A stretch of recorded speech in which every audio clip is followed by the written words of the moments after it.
அனைவருக்கும் வணக்கம். நம்ம இந்தியன் பாலிட்டியில் இன்றைக்கி நம்ம பார்க்க போகிறது ஸ்டாச்சுரி பாடிஸ் இன் இந்தியா. கரெக்டாக ப்ரொனவுன்ஸ் பண்ணுறேன்னா தப்பாக ப்ரொனவுன்ஸ் பண்ணுறேன்னான்னு தெரியல. தப்பாக ப்ரொனவுன்ஸ் பண்ணியிருந்தால் மன்னிச்சுக்கோங்க. இதுதான் வந்து அதோடைய அர்த்தம் அப்படிங்கிறது, ஸ்பெல்லிங் அப்படிங்கிறது ஸ்டாச்சுரி பாடிஸ் அப்படின்னு சொல்லுவாங்க. இதை நான் கான்ஸ்டியூஷனல் பாடிஸ் அப்படின்னு சொல்கிறாங்க. நான் கான்ஸ்டியூஷனல் பாடிஸ், அரசியலமைப்பு சாராத அமைப்பு அப்படின்னு சொல்கிறாங்க. பாருங்கள், ஒரு சட்டத்தினால வந்து இந்த அமைப்பு வந்து உருவாக்குறதுனால இது ஸ்டாச்சுரி பாடிஸ் அப்படின்னு சொல்கிறாங்க. இன்னொன்று வந்து நான் கான்ஸ்டியூஷனல் பாடிஸ் அப்படின்னு சொல்கிறாங்க. ஏன், நீங்கள் அரசியலமைப்பில் இந்தியன் கான்ஸ்டியூஷனில் நீங்கள் தேடி பார்த்தீங்கன்னா இந்த அமைப்புகளை பற்றி எந்த விஷயங்களுமே இருக்காது. To not find any mention in Indian constitution. இந்திய அரசியலமைப்பில் இந்த அமைப்புகளை பற்றி ஒரு வரி கூட இருக்காது. எதை பற்றியுமே வந்து மென்ஷன் பண்ணியிருக்க மாட்டாங்க. அதனால தான் வந்து இதை நான் கான்ஸ்டியூஷனல் பாடிஸ்ன்னு சொல்கிறாங்க. அது மட்டும் இல்லாமல் ஒரு சட்டத்தின் மூலமாக இந்த அமைப்புகள் வந்து உருவாக்குறதுனால இதை சட்டப்பூர்வமான அமைப்புகள் ஸ்டாச்சுரி பாடிஸ் அப்படின்னு சொல்கிறாங்க. இந்த பாடிஸ் வந்து ரொம்ப இம்பார்ட்டண்ட்டான பாடிஸ் அப்படின்னு சொல்கிறாங்க. இந்த அமைப்புகள் வந்து ரொம்ப இம்பார்ட்டண்ட்டான அமைப்புகள். ஏன், டியூ டு தேர் ஃபங்க்ஷன்ஸ், அதனுடைய செயல்பாடுகளின் அடிப்படையில் இது ரொம்ப முக்கியமான அமைப்புகள். அரசியலமைப்பு இருந்தால் அது வந்து ரொம்ப முக்கியமான அமைப்புகள், பவர்ஃபுல்லான அமைப்புகள் அப்படின்னு பார்த்தோம். ஆனால் இந்த அமைப்புகள் அப்படிங்கிறது இதோடைய செயல்பாட்டுகளுடைய அடிப்படையில் இது ரொம்ப ஒரு முக்கியமான அமைப்பு அப்படின்னு சொல்கிறாங்க. இந்த அமைப்புடைய வேலைகள் வந்து நாட்டுக்கு ரொம்ப தேவையானது, ரொம்ப முக்கியமானது. அதனால் இது ரொம்ப இம்பார்ட்டண்டான பாடிஸ் அப்படின்னு சொல்கிறாங்க. Created by an act of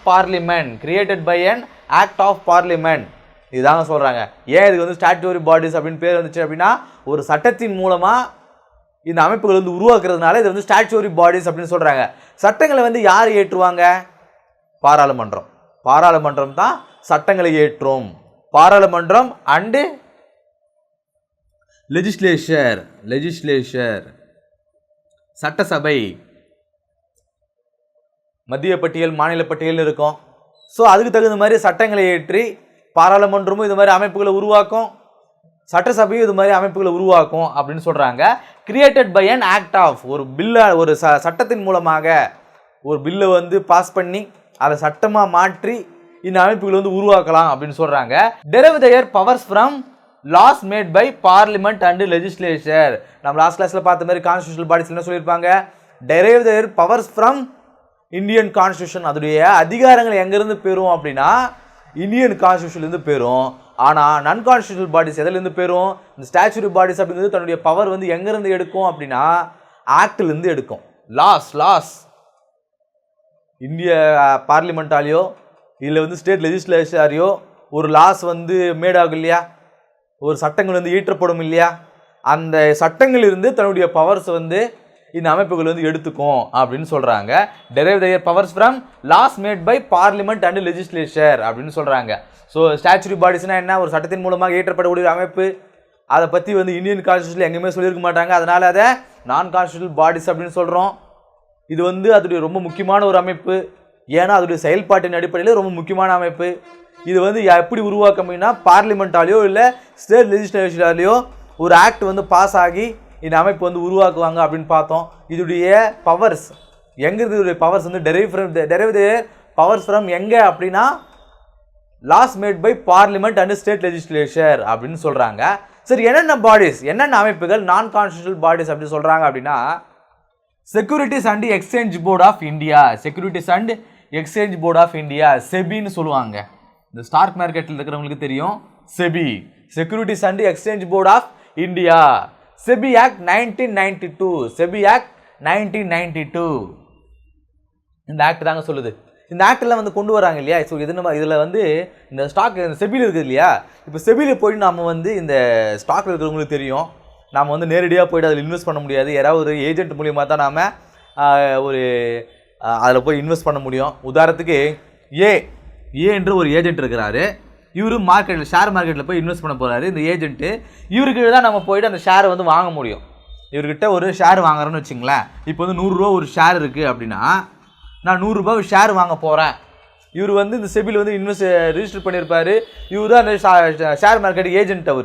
நான் இவர்கிட்ட நான் போய் இவர்கிட்ட ஒரு ஷேர் வாங்க போகிறேன் அப்படின்னா இவங்ககிட்ட ஒரு ஃபண்டுன்னு ஒன்று இருக்கும். இப்போ நான் ஒரு வெப்சைட்டில் போய்ட்டு ஒரு ஆப் மூலமாகவோ நான் அவங்ககிட்ட ஒரு ஃபண்டு வாங்க போகிறேன் அப்படின்னா, உதாரணத்துக்கு 100 ரூபான்னு வச்சுங்களேன். இந்த 100 ரூபாவை நான் டேரெக்டாக போய் வாங்க முடியாது. என்னோடய அக்கௌண்ட்லேருந்து டேரெக்டாக அந்த ஷேர் வாங்க முடியாது. அதுக்கு எப்படின்னா நான் இவருடைய அக்கௌண்ட் இந்த ஏஜென்ட்டுடைய அக்கௌண்ட்டில் நமக்குன்னு கொடுப்பாங்க. அதில் வந்து ஒரு 110 ரூபா இதில் நாம் ஒரு அமௌண்ட் வந்து நம்ம முதல்ல கிரெடிட் பண்ணணும். ஒரு 110 ரூபா கிரெடிட் பண்ணுறான்னு வச்சுங்களேன். இல்லை என்கிட்ட ஒரு 200 ரூபாவே நான் கிட்ட கிரெடிட் பண்ணிட்டேன். சரி ஓகே, நம்ம 200 ரூபா முதல்ல இதில் இவர்கிட்ட இவர் நம்மளுடைய அக்கௌண்ட்டுக்கு இவங்க கொடுப்பாங்க, இவங்க நம்மக்கிட்ட ஒரு அக்கௌண்ட் கொடுப்பாங்க. ஸோ அதில் நம்ம 200 ரூபா வந்து நம்ம டெபாசிட் பண்ணுறோம். இப்போ நாம் ஒரு 100 ரூபா மட்டும்தான் இருக்குது. இந்த ஒரு ஷேரோட வேல்யூ வந்து 100 ரூபான்னு இருக்குது. நான் வந்து 100 ரூபா பே பண்ணி நான் வாங்கிட்டேன். இது வந்து இன்னொரு ஹோல்டிங்கில் வருது. ஹோல்டிங்கில் இந்த 100 ரூபா அப்படிங்கிறது வருது. இந்த அக்கௌண்ட்டில் 100 ரூபா மட்டும்தான் இருக்குது. நீங்கள் பேடிஎம்லாம் பார்த்துருப்பீங்க. பேடிஎம்மில் வந்து பேடிஎம் அக்கௌண்ட்டுன்னு ஒன்று வச்சுருப்பாங்க. நம்ம பேங்க் அக்கௌண்ட்டில் இல்லாமல் பேடிஎம் அக்கௌண்ட்டுன்னு ஒன்று இருக்கும். இப்போ புரியும் பாருங்கள். பேடிஎம் அக்கௌண்ட்டுன்னு ஒன்று இருக்கும்.